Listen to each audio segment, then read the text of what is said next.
Belle is experiencing a life event. This is the first time Belle-Anita is officially in a relationship. Hopefully, this commitment will lead to a true partnership and happiness and not to a devastating separation. Belle also feels like her and Takoda are refreshingly different. Amazing how happy Belle-Anita is to be around someone so different. Amazing how much it sets Belle-Anita's heart aflutter too. Beast is happy because he has a new partner. A new relationship is a happy event in any Sim's life. Good morning, good afternoon, and good night. You're watching Just a Mom That Sims. I'm KT, and I'm here today for another Fairy Tale Adventures. This is a Sims 4 Beauty and the Beast story. So if you like to have fun and you like a good story, please consider liking, subscribing, following, commenting. Just do all the things. We are starting the episode exactly where we left off last time. And where we left off last time was Beast agreeing to show himself to Belle. Belle is asking Beast now, so remember you said you were going to show me, and he's actually just talking to her about some of his insecurities, and he doesn't want her to laugh at him or anything like that. Of course, she's just shaking her head because she would never do that, and so she's going to talk to him about calming down because for Belle-Anita, she hasn't displayed any characteristics that should lead Beast to believe that she would laugh. So he's going to take her over here so that he can show her, and she's reassuring him, and he's making sure that she understands that this is a really big deal for him, and it doesn't mean that he'll never wear the Beast costume again, but he's hoping that he won't wear it as often and that he won't go back. So she's giving him a big hug, and Beast is going to show her now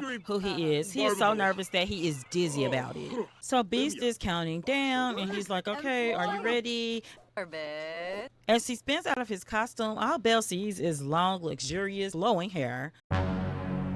Her breath is snatched. She is like, wow, she's talking. She doesn't even know what she's saying, but she thinks that he is wonderfully handsome. She can't believe that this is where they are. This is how far they've gotten without her ever having seen him before. Takoda was kind of nervous to make the first move, but he's feeling relieved that she likes him enough, or seems to, but he really just wants to ask her, and she wants to reaffirm him and reassure him. Belle is assuring him that he's very attractive. She's like, you should never go into that costume again. They're just holding hands and getting closer. And she just can't believe how he looks because she just hasn't looked into his eyes and seen his face. So it's going to take some getting used to. It's almost like for her if you were dating someone online and you hadn't met them, but she's met him and she's like, ooh, he is hot. Takoda's just wanting to tell Belle how he feels about her because he's feeling closer to her than ever, because now that he's revealed himself, he's even feeling more jealous. And you can see right here, Belle is saying, you think I'm attractive? Well, you're just making me blush. The heat has turned up. Takoda did want to take her out again. This will be his first time going out without his costume in so many years, but he really wants her to know that he is serious about this,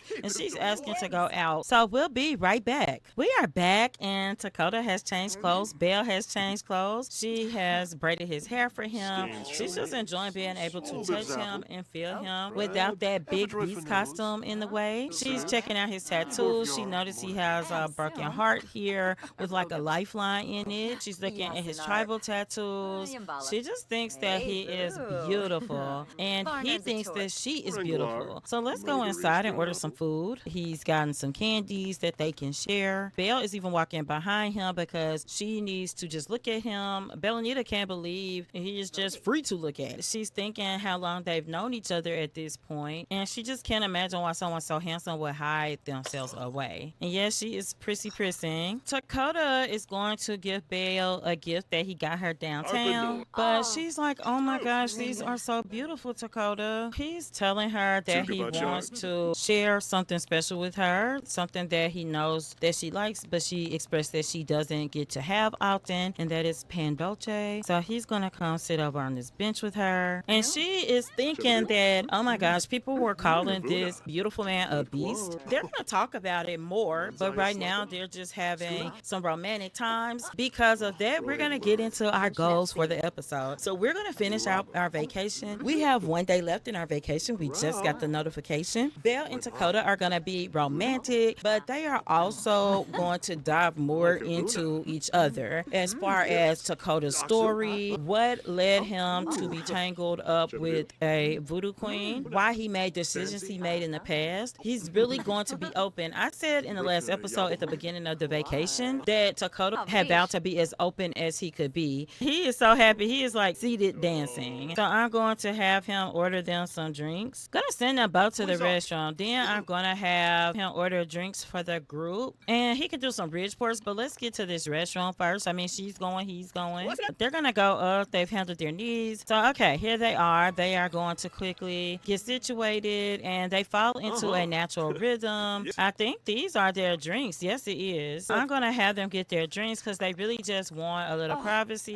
Get away, Agatha. Get away. So Belle and Takoda were talking about the sunset and how beautiful it is in Tartosa, and they're just sharing their drinks kind of in a companionable silence. But Takoda is saying, Belle, I was so arrogant and vain. I was a butthole. I was terrible. I was so rude to so many people. I had money, I had looks, and I knew it. She's saying, and that's how you ended up in the beast costume. He's like, yes, I tangled with... She's checking on her dad real quick. He asked her about what boundaries she has because he's talking about how in his past he didn't have many. He was getting around with the women, and then he met the voodoo priestess. He was so rude to her, and he's saying that even in hindsight, aesthetically, what's pleasing to one person may not be to another, but she was a pretty lady. He was just so full of himself that he talked bad to her, and so she threw a curse. But the curse did nothing. It just let him be himself. He led himself down a path of destruction and unhappiness. That destruction caused him to be alone by himself. So they're gonna just go over this way. They're gonna watch the stars together because it is a beautiful night in Tartosa. They can just really cuddle up, and she's like shoulder bumping him. Do you see how beautiful it is? And he's just pleased that something so simple makes her happy. Look at the moon, look at the stars. They're just people that he dated in the past where this wouldn't have been enough. You have to buy them expensive things, and you have to get them so much. You have to promise them the moon and the stars, not to watch them. And Takoda didn't mind that, honestly. He did not, because he had more money than he has now. He hasn't been working. He's just been living off of what he had. He was a different person, and spending some years in a beast costume has taught him, oh my gosh, they are skinny dipping, but I mean, they're grown. Doesn't have to mean anything. Or they're grown and it does have to mean something. So he would like to give her a massage. She's giving him the eye, and you know the eye if you know the eye. And she's just returning the favor. So he's just going to try to casually make a move, and she's like, really, Takoda? You didn't have to do all that to get your arm around me. But he has to be honest too. It's nice to feel his arm around her without a beast costume in between it. And the more he thinks about it, he doesn't know why that's what he decided to do. And they're just doing some little slow picks, but the slow picks are turning into something more interesting, way more interesting. So Takoda thinks it's time for them to call it a night. Oh, but yeah, he's thinking that they should call it a night. They should go to the lodge, and they both have a second win. Ella's being really playful and teasing. She just likes to have his arms around her. Again, he likes the same thing because he's been in that beast costume for years. He's always noticed everything about her. He's thinking now, what was he even thinking when he said that I promise not to be in the beast costume a lot, but I may be in there sometimes. But when he holds Belle-Anita in his arms, he's thinking, I'm never going to use that beast costume again. But we'll be right back at the lodging. They are back, and Takoda's gonna run to the restroom. It is 1 a.m, but they are both feeling rejuvenated, and Belle is coming up the stairs. She's gotten out these leftovers that he cooked the first day they came here because they'll be leaving tomorrow. She misses her father, Mauricio, but at the same time, she is really loath to leave Takoda because they have just formed this bond. They're an official couple now. She's thinking that she could fall in love with him. She was thinking that at first, but now that she's seen him, she's really thinking she's in love, to the point that she wants to have a child. Oh, she snatched him up, y'all. They're gonna eat and kind of put things back together. She is going to take a shower. We got a Harvest Fest is awful thing, but I mean, was it? I don't think it was. So I'm gonna have him actually put this away. Belle is taking her time eating because she's a little bit nervous. But they've really retreated to their own corners because they're thinking that it is time to take that next step. Takoda doesn't want to push Belle, but he's definitely walking in on her in the shower though. But then he's going to just come in here and get changed. And he's got some woohoo hot outfits, but he doesn't want to push it too far. He is gonna change into just some shorts, like he's gonna let his abs show what he's working with. Bella's showering and getting ready, so Takoda is just sitting on the bed and waiting, and he's just waiting for Belle to come along because they did agree to meet. Yeah, and look at this look on his face. He's like, oh, I just can't wait to see her. And he sees her, and his eyes immediately call her. They hopped up before I could tell them anything to do. She's prancing around with her hair down. He just kissed her cheek. Belle is looking at him, and he's kind of whispering about what tonight is gonna bring. She just likes having her arms around him, if you can tell. She kind of even likes just the feeling of hugging him, even without anything else. Even though Belle doesn't have the most experience, she's not a novice. Honey, she hasn't been sitting up waiting for a fairy tale prince to come and snatch her away. Takoda has a lot more experience. He's just been, of course, on a hiatus since becoming a beast, but he hasn't forgotten what's what. She is liking this side of him. She's hoping that he's got his temper under control. She is like, oh my gosh. Oh my goodness. It's definitely getting hot between the two of them. Takoda is telling Belle, let's take this to the bedroom. She's fanning herself, and she is definitely in agreement, so he's just gonna grab her and bring her on because she's moving a bit too slow for him.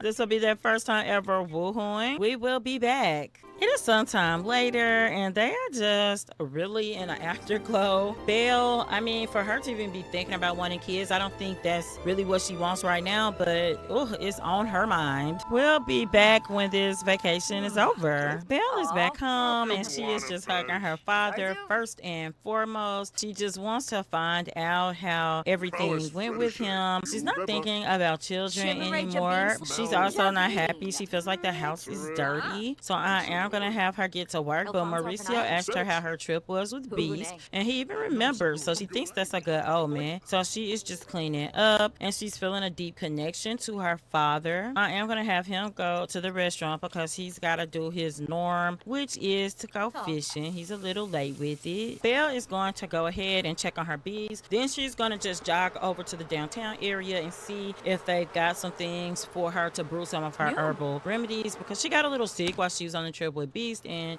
she knows that she needs to get back on doing her herbal remedies. Also, she's gonna come back and check on her chickens because her chickens are old and about to die, so she's really going to have to buy some chicks if there's no hatchable eggs in there. Kim didn't have any parsley, and she wouldn't bargain with Belle-Anita, probably because we're taking a lot of her business. So let's go ahead and see what Agatha has over here. Okay, Belle was able to get some other ingredients from here, so what she is going to do is come back over and plant a couple of things at the house over here. Belle is running back home so that she can just plant this parsley, check the egg. It's dormant, the parsley. Okay, well, we got one, so we'll be able to brew something. Is her dad still fishing? Okay, he absolutely is. He caught salmon. Belle is gonna milk the goats. She got 2 eggs, non-hatchable, so I think we're gonna actually have to buy some chicks. Let's go ahead and do that. We'll do a hen chick and a rooster chick. We're gonna spend a little time talking to our animals too. If they die, then we'll have to go ahead and tip out for some older ones too, but we could give the chicks time to grow. Belle is gonna stop and just drink her milk. She's really thinking about Beast a lot. Even now, she's like, no, he's Takoda. He's always been Takoda. So I do think she would just send him a text. And she can't believe she's thinking about babies, y'all. Oh my goodness. So she's gonna run to the restaurant. She's just catching up on chores. We will open the store in the morning. Oh, she does want to call her bestie over. Belle sees Cecilia here. She's gonna run out and hug her bestie. She's like, oh my gosh, I missed you. She's like, nope, spill the tea. How did it go? Tell me everything. And she's like, it was so romantic, and Cecilia is so happy for her. Oh, I saw Rami. She invited her as well. We aren't the best of friends with Rami yet. However, we did find out what was going on with her when she came to stay with us. We went to high school together, and we found out that she was already married married with 2 kids, and she has 3 now. So she was pregnant at the time. So yeah, she's married to Thomas Watson, and she just needed to escape. She left him with the 2 kids, and she just needed to get her head together. So she will forever appreciate Belle for not judging her or being difficult. Beast did text Belle-Anita back too. He said, I didn't get to play my violin for you like I wanted to, and she told him, you can do that on our next trip or our next date. She is smitten. She's not feeling great. She's had headaches. She's been dizzy since she got back from her trip. But it's some girl time. And Cecilia's only looking at her like that because she's like, are you sick, Belle? What is going on? She's like, you need to go to the doctor. And Belle is like, no, I'm perfectly fine. I'm okay. She's hoping her dad comes home soon, but she's telling them all about the trip and how wonderful it was and how she felt like a princess or a queen. She doesn't know. Cecilia's like, oh my gosh, that's wonderful.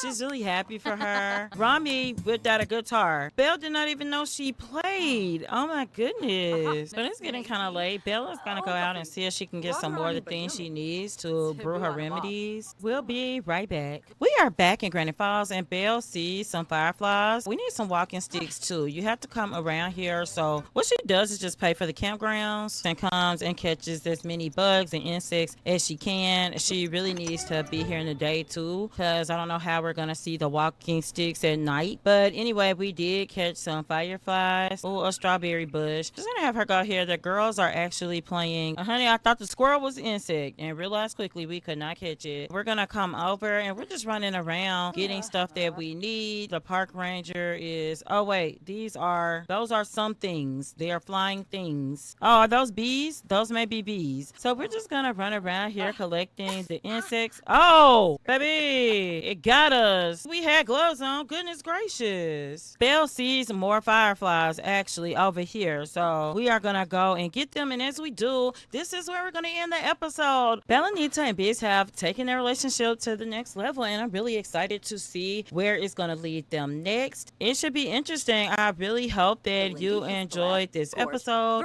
And until next time, remember, keep swimming, be happy, and always have a blessed day. Bye bye.